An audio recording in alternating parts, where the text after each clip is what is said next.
Hey guys, what's up? My name is Whitney. Thank you so much for deciding to click on this video.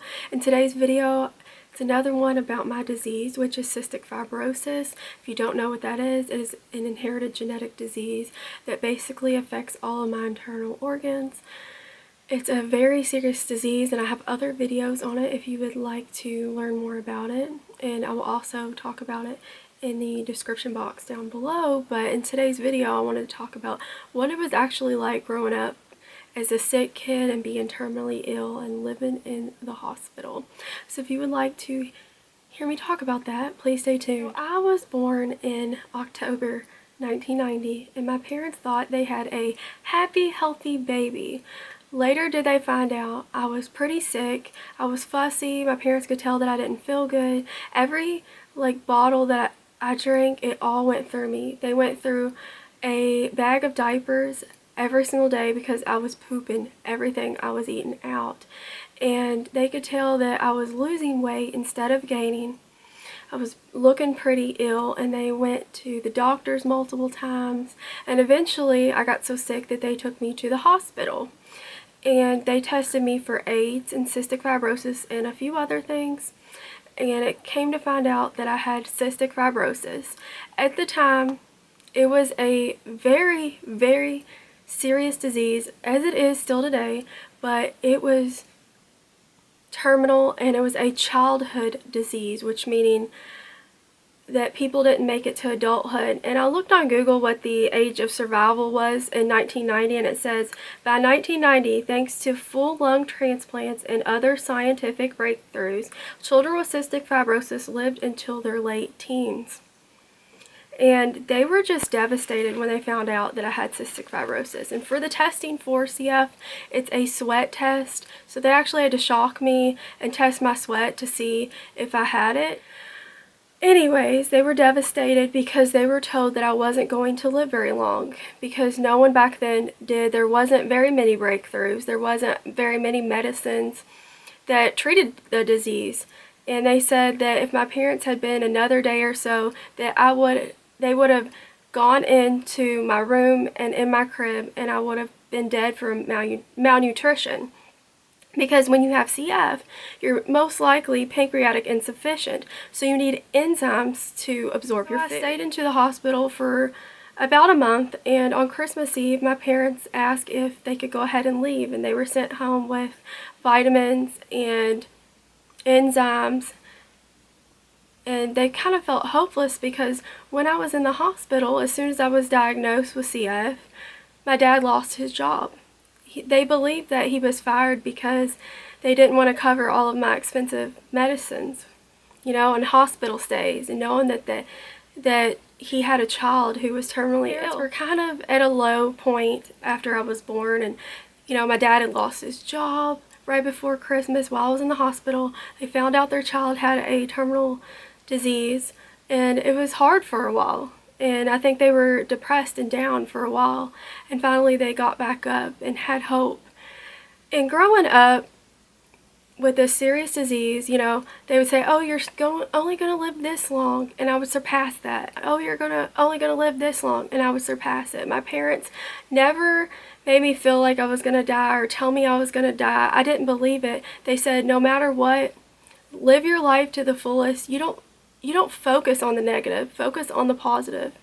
So the hospital was my second home, sometimes my first home, because I spent a lot of time in there. There weren't a lot of medications to control CF, so I got sick a lot. There wasn't a lot of antibiotics to kill the bacteria on my lungs, because when people have CF, they catch lung infections.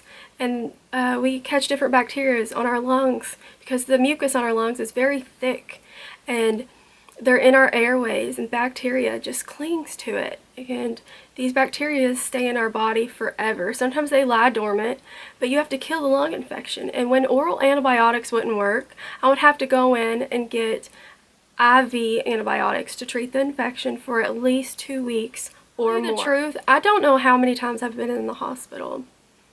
I don't know how many times I've had IVs. And okay, so how a hospital trip would go would be, my parents were so supportive. I was truly blessed with very supportive parents. I know it's even more difficult when you're sick and you don't have a very supportive family, but I was truly blessed in that aspect. I would never go to the hospital and have to stay by myself. My mom, the second we would step into the hospital, she would stay with me the entire time and not leave till the day I would leave, no matter if it would be 5 days, 14 days, like 2 months. It don't matter.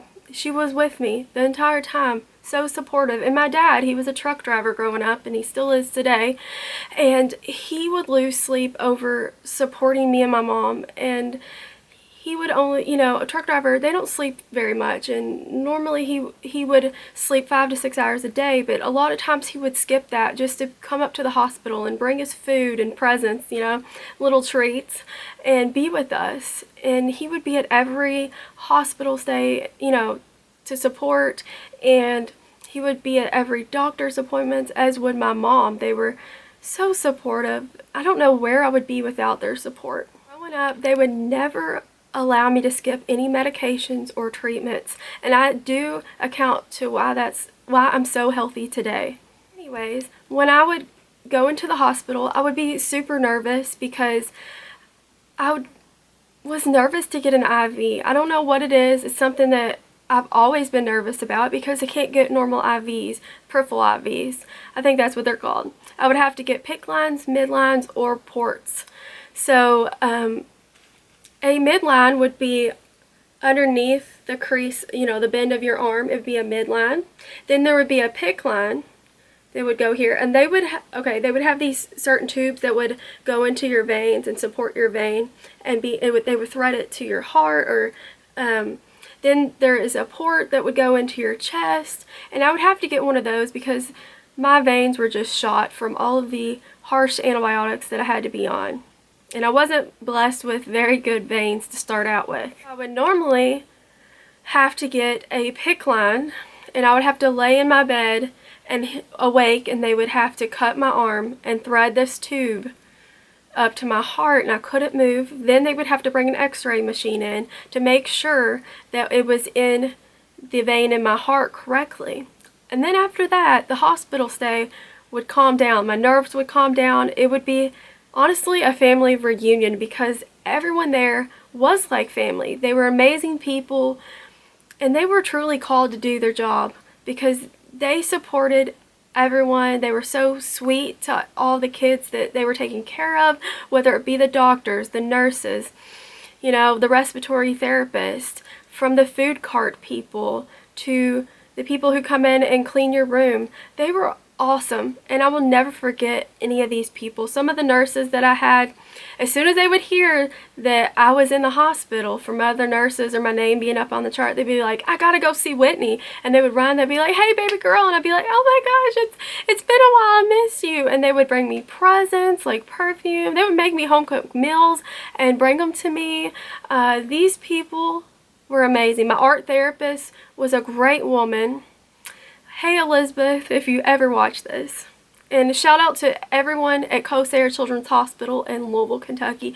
I will never forget the people who took care of me. Amazing, amazing people that pretty much changed my life. So I guess we'll talk about the negatives at first. So whenever I would go into the hospital, of course I would miss school and have to do my work in the hospital. And honestly, that wasn't that negative because I was bullied a lot growing up. I felt like I was different than other people. I thought differently, things like that. And I didn't have a lot of confidence in myself, and people feed off people who are very self-conscious. So I was bullied. I enjoyed being off from school, truly. And then there was a lot of times that I would be really sick. I had a lot of close calls.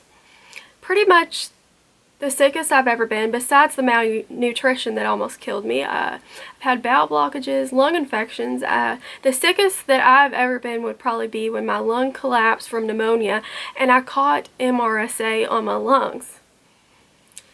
And I laid in the bed for so long that I had to go through physical therapy to get my leg muscles back, and so that I could support myself when I walk. And I'm telling you what, I could not breathe. The prognosis wasn't so good.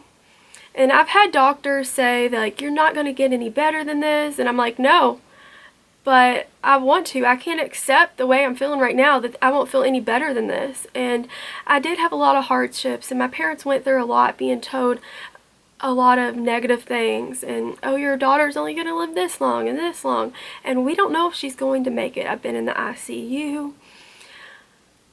I have been very sick, but look at me now. Look at me now. And I wasn't supposed to live to be a teenager, and you know what? I'm 29 years old. So yeah, I've had some negative moments where I've been really, really sick, and my parents were really depressed. I couldn't imagine being them, you know, just being a couple, wanting children, and knowing that you're a genetic carrier, and that if you have other kids, they could have this terrible disease as well. The kid you do have doesn't have a good prognosis. You lost your job.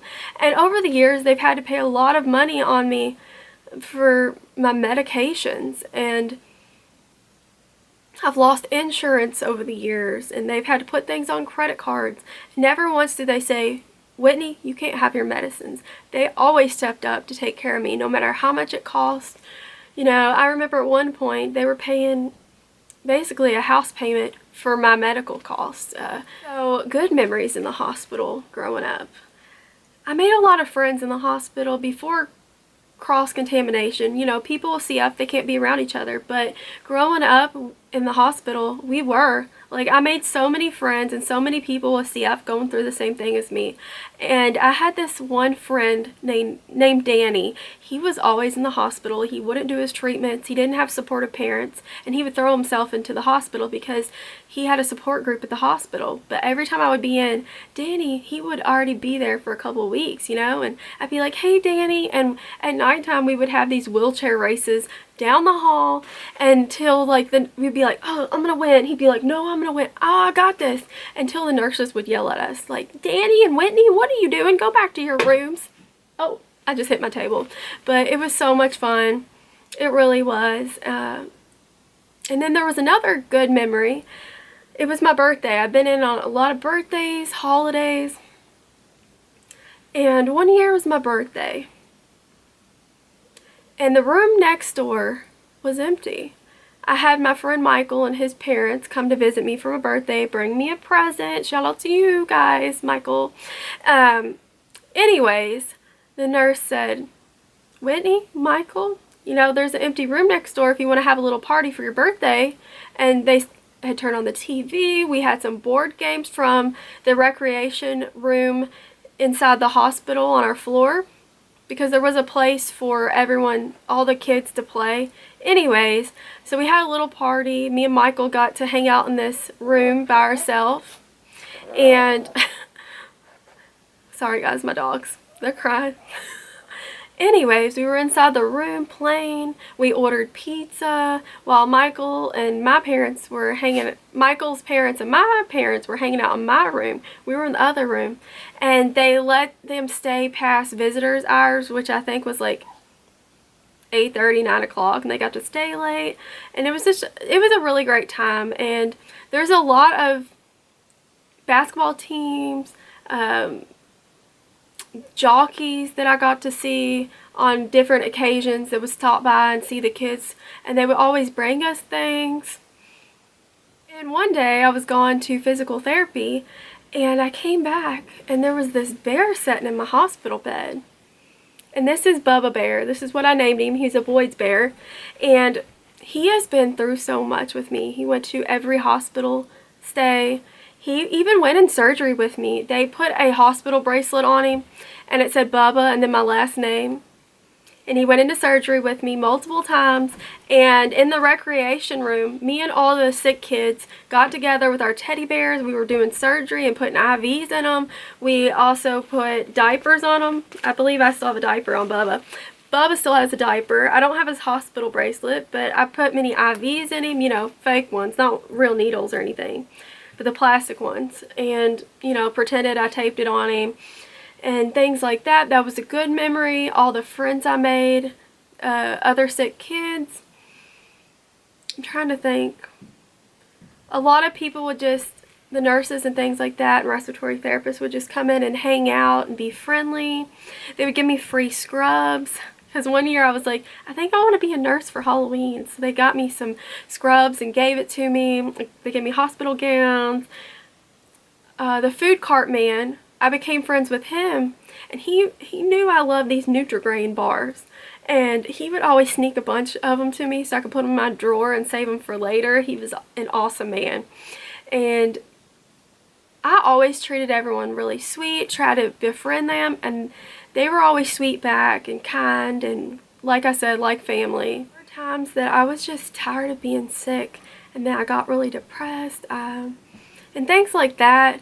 But for the most part, I stayed positive because I had positive parents and positive people around me that kept me going and kept me strong. And, you know, I'm not a sick kid no more, but I'm a sick adult and I still have struggles, as do we all. You know, we all go through struggles just in different ways, and I just wanted to let you into my life a little bit more and tell you what it was like, because there were good moments, bad moments, and moments I will never forget. And I'm so grateful where I am today. And just because if doctors tell you that the prognosis isn't really that good, never give up, always fight, stay strong, always be strong, be a warrior, and always be the victor instead of the victim.